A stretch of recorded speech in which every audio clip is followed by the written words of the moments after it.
అన్నా ఎంతనా? 300. 300 ఎప్పుడు మీ దగ్గరకు వస్తున్న రూపాయి తగ్గించండి.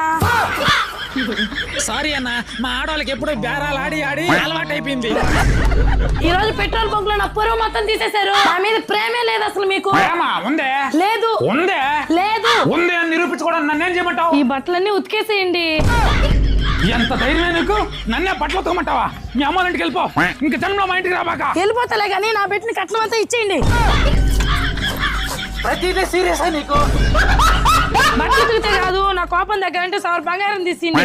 మోదీ గారు ఏం చెప్పారు? ఏం లేదా? బంగారం ఈ టైంలో ఎక్కువ కొనకూడదంట. మరి కొనకపోతే మన ఎమర్జెన్సీలో ఎలా అండి? అందుకనే ప్రతి ఫ్యామిలీని ఎమర్జెన్సీ ఫండ్ మెయింటైన్ చేయమని చెప్తుంటారు. ఆ ఎమర్జెన్సీ మనకేం అవసరం లేదు. అదేంది ఆ మాట అంటావు? ఈ రోజున్న వాళ్ళు రేపు ఉండట్లేదే. ఒకవేళ నాకేమైనా అయినా కానీ ఎమర్జెన్సీ ఫండ్ మనల్ని కాపాడుతుంది. అలా మాట్లాడకండి. ఖచ్చితంగా అలాగే అనుకోవాలండి. ఎందుకంటే ఫ్యామిలీ విషయంలో మాత్రం ఫస్ట్ కీడించి తర్వాత మేలించడం తప్పకుండా అవసరం అండి. ప్రస్తుతానికి మన దగ్గర ఎమర్జెన్సీ ఫండ్ లేకపోయినా సరే ఖచ్చితంగా ప్రతి ఒక్క